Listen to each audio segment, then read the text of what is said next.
जय हिंद। आप सभी का बहुत बहुत वेलकम है आपके अपने YouTube channel the smart edu for you में, जो कि अब सोनू सर क्लासेस हो चुका है। तो आज के सेशन में हम लोग एक न्यू चैप्टर जिसका नाम है द्रव्य यानी कि मैटर केमिस्ट्री में पढ़ने वाले हैं। और ये केमिस्ट्री का हम आपको बता दें चैप्टर नंबर ये आपका सेकेंड है। ठीक है, तो सेकेंड नंबर चैप्टर हम लोग स्टार्ट कर रहे हैं आज के सेशन से। तो द्रव्य यानी कि मैटर, अगर हम बात करें मैटर के बारे में तो पूरे अगर ब्रह्मांड पूरे यूनिवर्स की अगर बात करें तो दो ही एलिमेंट माना जाता है कि है हमारे पूरे ब्रह्मांड में, पूरे यूनिवर्स में। एक तो आपका द्रव्य है जिसको हम लोग मैटर कहते हैं, उसके ऊपर हम लोग डिटेल में बात करने ही वाले हैं। और दूसरा है आपका ऊर्जा यानी कि एनर्जी। तो दो चीज़ें हम लोगों को यहाँ पे मिलती हैं यूनिवर्स में, एक तो एनर्जी और दूसरा मैटर। ओके, वे सभी वस्तुएं जो स्थान घेरती हैं, जिनमें भार होता है तथा जिनका ज्ञान हम अपनी ज्ञानेंद्रियों द्वारा कर सकते हैं, वो द्रव्य कहलाते हैं, यानी मैटर कहलाते हैं। ठीक है, और जो एनर्जी होती है, एनर्जी को फील किया जा सकता है, ठीक है, बट ये स्थान नहीं घेरती और इसमें भार भी नहीं होता है। ठीक है, तो ये समझ लेना इस प्रकार से। तो ये आपकी दो तरह की चीज़ें हैं। इसमें सबसे पहले बात करेंगे भार तथा द्रव्यमान का। इस पे क्वेश्चन भी आ चुका है कि क्या भार और द्रव्यमान एक ही है, ठीक है, या फिर अलग अलग है, ठीक है, डिफरेंट है या फिर सेम है। इस पे भी क्वेश्चन आपका आ चुका है। तो वेट आपका अलग चीज़ है और मास आपका अलग चीज़ है। अच्छा, मास को समझिएगा, मास क्या चीज़ होता है, और वेट को भी समझिएगा क्या होता है। अगर हम वेट यानी कि सबसे पहले वेट की बात करें, भार की बात करें, तो जो वेट होता है ना, वो एक फोर्स होता है। जो भार होता है वो एक प्रकार का क्या है, एक फोर्स है, एक बल है। ठीक है, जो कि किसके द्वारा किस पे लगाया जाता है, किसी भी वस्तु जो कि पृथ्वी पे है उस पे जो है पृथ्वी द्वारा फोर्स अप्लाई किया जाता है। ओके, तो वो पृथ्वी द्वारा जिस भी वस्तु पे, इसी वजह से, तो जैसे कि ग्रेविटी की बात करें, ठीक है, ग्रेविटी की वजह से जो भी फोर्स लगता है किसी भी चीज़ के ऊपर, वो उसका वेट है, वो उसका भार है। ठीक है, वो उसका क्या है, भार है। तभी तो हम लिखते हैं W=mg। ओके, और वहीं अगर हम द्रव्यमान की यानी कि मास की बात करें, द्रव्यमान यानी कि मास की बात करें, तो जो मास होता है वो क्या होता है कि किसी भी वस्तु के अंदर किसी चीज़ की कितनी क्वांटिटी है, ठीक है, वो जो है मास कहलाता है। ओके, वो जो है उसका द्रव्यमान कहलाता है। ठीक है, तो देखो, जिस बल से पृथ्वी किसी वस्तु को अपनी ओर आकर्षित करती है उसे उस वस्तु का भार कहते हैं, और इसका मान पृथ्वी के विभिन्न स्थानों पर भिन्न भिन्न होता है। तो अगर हम भार मेजर करते हैं, भार यानी वेट मेजर करते हैं, तो उत्तरी ध्रुव में कुछ और होगा, हम जहाँ पे वर्तमान में हैं वहाँ कुछ और होगा, दक्षिणी ध्रुव में कुछ और होगा। लेकिन पृथ्वी के अलग अलग जगहों पे ये चीज़ अलग अलग हो सकता है, वेरी कर सकता है। लेकिन जो द्रव्यमान यानी मास होता है वो वेरी नहीं कर सकता, वो आपका कांस्टेंट होता है। ओके, तो किसी वस्तु में विद्यमान द्रव के संपूर्ण परिमाण को उस वस्तु का द्रव्यमान कहा जाता है। ओके, द्रव्यमान को संगति या मात्रा भी कहते हैं। इसका मान सभी स्थानों पर निश्चित रहता है तथा इसकी जो यूनिट होती है वो केजी यानी कि किलोग्राम होती है। ठीक है, चलो, तो यहाँ पे देख लेना W=mg, जो कि आपका एक प्रकार का फोर्स है, तो इसका भी जो यूनिट है वो न्यूटन हो सकता है, यानी न्यूटन होता है। ठीक है, जहाँ पे m जो है आपका द्रव्यमान यानी कि मास है, और g जो है वो गुरुत्वीय त्वरण है। ठीक है, आप ऐसे भी समझ सकते हैं कि द्रव्यमान जो होता है वो सिर्फ m होता है, और जो भार होता है वो द्रव्यमान की मदद से कि मास की हेल्प से लिखा जाता है। चूंकि W बराबर क्या होता है, mg होता है, तो मास का मल्टीप्लाई ग्रेविटेशन में करते हैं तो हमें ये मिलता है। ओके, चलो अगली बात करें ऊर्जा यानी कि एनर्जी की। तो किसी वस्तु के कार्य करने की क्षमता यानी कैपेसिटी को ही ऊर्जा कहते हैं। ऊर्जा का ना तो भार होता है ना ही आकार होता है, यद्यपि ऊर्जा के प्रभाव का यानी कि ऊर्जा के इफेक्ट का अनुभव जो है वो ज्ञानेंद्रियों द्वारा किया जा सकता है। प्रकाश, ऊष्मा, विद्युत, ध्वनि आदि ऊर्जा के विभिन्न रूप हैं। ठीक है, द्रव्यमान तथा ऊर्जा में संबंध यानी relation between mass and energy की अगर बात करें तो आइंस्टीन के अनुसार यदि द्रव्य नष्ट होता है तब उसी के समतुल्य, उसी के इक्विवेलेंट क्या होती है, ऊर्जा निर्मुक्त यानी एनर्जी रिलीज होती है। और अतः द्रव्यमान तथा ऊर्जा में संबंध दर्शाने के लिए आइंस्टीन ने इन समीकरण E=mc² का यूज किया था, जहाँ पे जो m है वो मास है यानी कि द्रव्यमान है किसी भी वस्तु का। ठीक है, और जो c है वो आपकी स्पीड ऑफ लाइट है, वो क्या है, speed of light, speed of light. Okay, तो स्पीड ऑफ लाइट है आपका c। ओके, जो कि 3 × 10⁸ मीटर प्रति सेकेंड होता है। चलो आगे बढ़ते हैं। अगला जो है यहाँ पे द्रव्य की अवस्थाएं इन स्टेट ऑफ मैटर। तो द्रव्य की निम्नलिखित भौतिक अवस्थाएं हैं। इसमें मेन जो स्टेट्स हैं वो तो आप जानते ही हो, जैसे सॉलिड हो गया, लिक्विड हो गया, गैसियस हो गया, ये सभी स्टेट आप सभी जानते हैं। ठीक है, क्योंकि ये आपका मेन यानी कि मुख्य है, जो कि आप बचपन में भी पढ़े होंगे।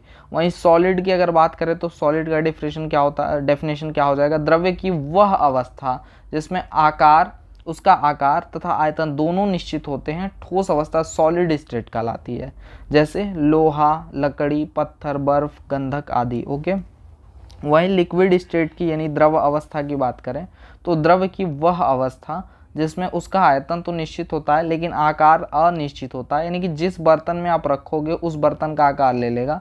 ठीक है, ग्लास में रखोगे ग्लास में का ले लेगा, भगोने में रखोगे भगोने का आकार ले लेगा। तो जिस बर्तन में आप रखोगे उसका आकार ले ले और उसका वॉल्यूम यानी आयतन उसका निश्चित हो, तो वो आपका द्रव अवस्था यानी लिक्विड स्टेट कहलाती है, जैसे जल, दूध, तेल, पारा, ग्लिसरीन आदि। वहीं गैसियस स्टेट की अगर बात करें तो द्रव्य की वह अवस्था जिसमें आयतन तथा आकार दोनों ही अनिश्चित होता है, यानी कि ऐसा स्टेट द्रव्य का, मैटर का, जिसमें ना ही आयतन निश्चित होता है ना ही आकार निश्चित होता है, दोनों अनिश्चित होता है, इनडेफिनिट होता है। ठीक है, जिस बर्तन में रखोगे उसका आकार ले लेगा, प्रेशर डालोगे उसकी वॉल्यूम में तो वॉल्यूम कुछ आएगा। ठीक है, प्रेशर नहीं डालोगे तो वॉल्यूम जो है कम हो जाएगा। ठीक है, तो इस टाइप का कुछ इसका सीन होता है। ओके, तो गैसियस अवस्था में ना ही आकार ना ही आयतन, दोनों ही अनिश्चित होता है, दोनों ही निश्चित नहीं होता है। ठीक है, तो गैस अवस्था गैसियस स्टेट कहलाती है। ये जिस पात्र में रखे जाते हैं उसी का आकार व आयतन ग्रहण कर लेते हैं, उदाहरण वायु, हाइड्रोजन, नाइट्रोजन, ऑक्सीजन आदि। चूंकि द्रव तथा गैसों में बहने का गुण होता है अतः इन्हें तरल पदार्थ यानी फ्लूइड्स भी कहा जाता है। ठीक है, जल विभिन्न दशाओं में भिन्न भिन्न अवस्थाओं में रह सकता है, उदाहरण सामान्य ताप पर जल द्रव यानी लिक्विड अवस्था में पाया जाता है, 0 डिग्री सेल्सियस से कम ताप पर यह बर्फ यानी कि सॉलिड के फॉर्म में पाया जाता है, तथा 100 डिग्री सेल्सियस ताप पर यह वाष्प यानी कि गैस के रूप में पाया जाता है। ओके, चलो अगला चौथा स्टेट आ गया आपका मैटर का, जो कि है प्लाज्मा। ओके, तो द्रव्य की चौथी अवस्था यह सर्वविदित है कि ठोस, द्रव एवं गैस सभी विद्युतीय रूप से उदासीन रहते हैं, लेकिन ब्रह्मांड में पदार्थ का अधिकांश भाग आयनित अवस्था में यानी आयोनाइज्ड फॉर्म में है। ठीक है, यह आयनीकृत अवस्था जो होती है वो प्लाज्मा कहलाती है। प्लाज्मा का उपयोग इलेक्ट्रॉनिक प्लांट्स में होने के कारण निरंतर बढ़ता जा रहा है। इसका उपयोग उष्मानाभिकीय शक्ति, ठीक है, थर्मोडायनेमिक्स पावर,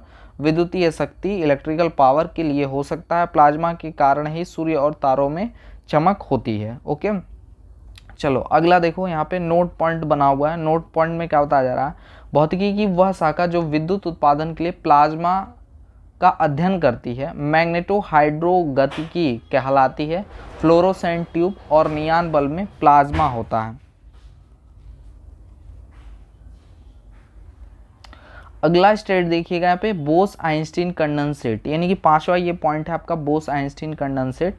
तो यह द्रव्य की क्या है, पांचवी अवस्था है, ज्ञात अवस्था है। यह भी ताप तथा दाब की विशिष्ट परिस्थितियों के अंतर्गत देखी जा सकती हैं। द्रव्य की प्रथम 3 अवस्था। तो अगला हमारा जो टॉपिक है वो है द्रव्यों में अवस्था परिवर्तन, यानी कि change in the state of matter. ठीक है, तो द्रव्य की अवस्था परिवर्तन का जो मुख्य कारण है, जो मेन रीजन है, उसमें उपस्थित अणुओं की गतिज एवं स्थितिज ऊर्जा में परिवर्तन है। ठीक है, यानी कि स्थितिज और गतिज ऊर्जा में परिवर्तन होने के कारण उनके जो स्टेट होते हैं, इनकी जो अवस्था होती है उसमें परिवर्तन आते हैं। ठीक है, जैसे आप पानी को गर्म करो वो भाप बन जाता है, पानी को ठंडे फ्रीज में रख दो आप, वो बर्फ बन जाता है। ठीक है, तो ये हो गया उसके काइनेटिक और जो उसकी स्थितिज ऊर्जा है उसमें परिवर्तन के कारण होने वाला परिवर्तन, स्टेट में चेंज। ओके, तापमान बढ़ाने पर अणुओं की गतिज ऊर्जा अधिक होने के कारण द्रव्य अपनी ठोस अवस्था से द्रव अवस्था में परिवर्तित हो जाता है। तापमान में और अधिक वृद्धि करने पर गतिज जो ऊर्जा होती है वो अत्यधिक होने के कारण अणु मुक्त रूप से गति करने लगते हैं, अर्थात द्रव्य जो है वो गैस अवस्था में परिवर्तित हो जाता है। ओके, तापमान कम करने पर उपरोक्त की विपरीत प्रक्रिया जो है वो प्रक्रियाएं होने लगती हैं तथा द्रव्य ठोस अवस्था में परिवर्तित हो जाता है। ओके, तो वही चीज़ है कि आप अगर पानी को गर्म करोगे तो वो गैस यानी कि आपके वेपर के फॉर्म में होगा। अगर पानी को आप बर्फ़ फ्रिज में कर रख दोगे, ठीक है, माइनस में आप टेम्परेचर ले जाओगे या 0 के आसपास टेम्परेचर रखोगे तो वो सॉलिड फॉर्म में हो जाएगा। ओके, तो ये सारी चीज़ें हैं। द्रव्य अपनी एक अवस्था से दूसरी अवस्था में निम्न प्रक्रमों द्वारा परिवर्तित होता है। मेल्टिंग अगला हमारा जो यहाँ पे सबसे पहला टॉपिक है वो है मेल्टिंग यानी कि गलन। ठीक है, तो ध्यान से समझिएगा कि वह निश्चित ताप, वह एक कांस्टेंट टेम्परेचर जिस पर कोई द्रव्य अपनी ठोस अवस्था से पूर्ण रूप से द्रव अवस्था में यानी कि लिक्विड स्टेट में परिवर्तित हो जाता है, उस द्रव्य का गलनांक मेल्टिंग पॉइंट कहलाता है। यह प्रक्रम, यह प्रोसेस जो होता है वो गलन कहलाता है। अशुद्धि की उपस्थिति में गलनांक कम हो जाता है। ओके, जो गलनांक होता है, जो उसका मेल्टिंग पॉइंट होता है वो कम हो जाता है। हिमांक यानी कि फ्रीजिंग पॉइंट की अगर बात करें तो वह निश्चित ताप, वह कांस्टेंट टेम्परेचर जिस पर कोई द्रव्य, कोई भी जो मैटर है वो अपनी द्रव अवस्था से ठोस अवस्था में परिवर्तित हो जाता है, यानी कि लिक्विड से वो चेंज हो जाता है सॉलिड में।